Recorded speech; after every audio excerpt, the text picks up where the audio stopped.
धीरे धीरे हमारे देशों को, हमारे देश से छोटे छोटे देशों को तोड़ते गए।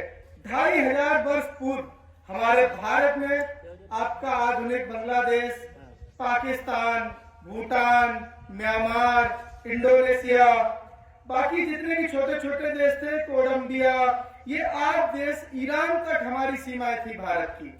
उसको विदेशी आक्रांताओं ने आके धीरे धीरे हमारे आपस में मतभेद डाला और उनको छोटे छोटे हिस्सों में तोड़ दिया। हमको अब सावधान हो जाना चाहिए, क्योंकि अगर हमारे भारत में हम हिंदू सुरक्षित नहीं रहेंगे तो भारत के अलावा दूसरी जगह जाने के लिए, शरण लेने के लिए हमारे पास कोई स्थान नहीं बचा है। इसलिए हम सबको एक साथ होना होगा। जैसे हम धीरे धीरे बढ़ते गए, हमारा देश कटता गया, ऐसे ही हमको बटना नहीं है, कटना नहीं, हमको एक साथ रहना है। हम एक हैं तो सेफ है। हमारे उत्तर प्रदेश की सरकार के माननीय मुख्यमंत्री योगी आदित्यनाथ जी ने जो कहा था कि हम बटेंगे तो कटेंगे, इसका जीवंत उदाहरण अभी बांग्लादेश में देखिए आप। वहां पर हिंदू अल्पसंख्यक हुए हैं तो उनकी बहन बेटियों के साथ क्या बर्बरताएं की जा रही है, उनकी अस्मिताओं के साथ खेला जा रहा है, वहां पर हिंदुओं को उत्पीड़न किया जा रहा है, उनके साथ घोर अत्याचार हो रहा है। अब हम सब हिंदू शांत नहीं बैठेंगे। हमारा अखंड भारत सेवा दल के सभी कार्यकर्ता, सभी पदाधिकारी शांत नहीं बैठेंगे। हम चाहते हैं कि हमारे भारत सरकार के प्रधानमंत्री माननीय आदरणीय मोदी जी, नरेंद्र मोदी जी से मेरा अखंड भारत के द्वारा कहना है कि बांग्लादेश के खिलाफ एक कठोर कार्रवाई करनी चाहिए। हमारे हिंदुओं की सुरक्षा करनी चाहिए। जिस प्रकार से वहां पर आतंक हो रहा है हमारे हिंदू भाई बहनों पर, उनको बचाना चाहिए। देखिए, हिंदू अल्पसंख्यक जहां जहां हुआ है, आपने देखा होगा हमारे भारत में कई प्रांत ऐसे हैं जहां पर हिंदू अल्पसंख्यक हो गए हैं। उनकी क्या दशाएं की जा रही है, उनको कैसे किया जा रहा है, ये किसी से छुपा नहीं है।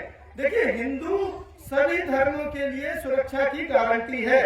जहां पर हिंदू 100 होंगे, वहां अन्य धर्म के जो लोग होंगे 10 होंगे तो बहुत प्रेम से और सुरक्षित रह रहे होंगे। लेकिन जहां पर हिंदू 10 हो जाते हैं, दूसरे धर्म के लोग बढ़ जाते हैं, वहां पर हिंदुओं पे अत्याचार होने लगता है। देखिए, अखंड भारत का सपना यही है कि भारत अखंड हो, हिंदू राष्ट्र बने।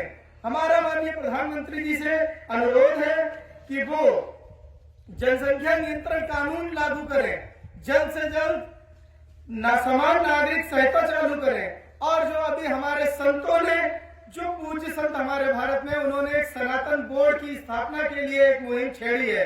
मैं माननीय प्रधानमंत्री जी से इस मंच के माध्यम से अखंड भारत सेवा दल के द्वारा आग्रह करना चाहूंगा, निवेदन करना चाहूंगा कि वो जल्द से जल्द एक सनातन बोर्ड की स्थापना करवाएं, जनसंख्या नियंत्रण कानून लागू करवाएं, समान नागरिक संहिता चालू करवाएं, जिससे कि हम अपने देश में सुरक्षित रह सकें। और अविलंब हिंदू राष्ट्र की घोषणा भी कर देनी चाहिए, जिससे हमारा देश सुरक्षित हो सके और अखंड भारत बन सके।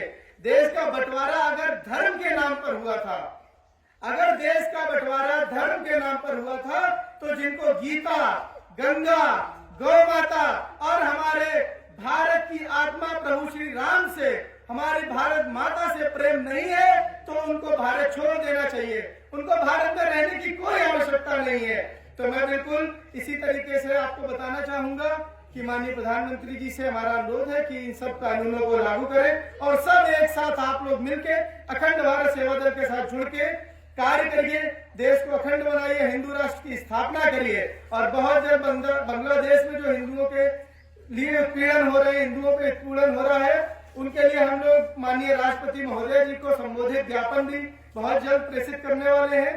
सभी लोग एक साथ अखंड भारत के साथ जुड़ के राष्ट्र को अखंड भारत बनाएं, हिंदू राष्ट्र का निर्माण करवाएं।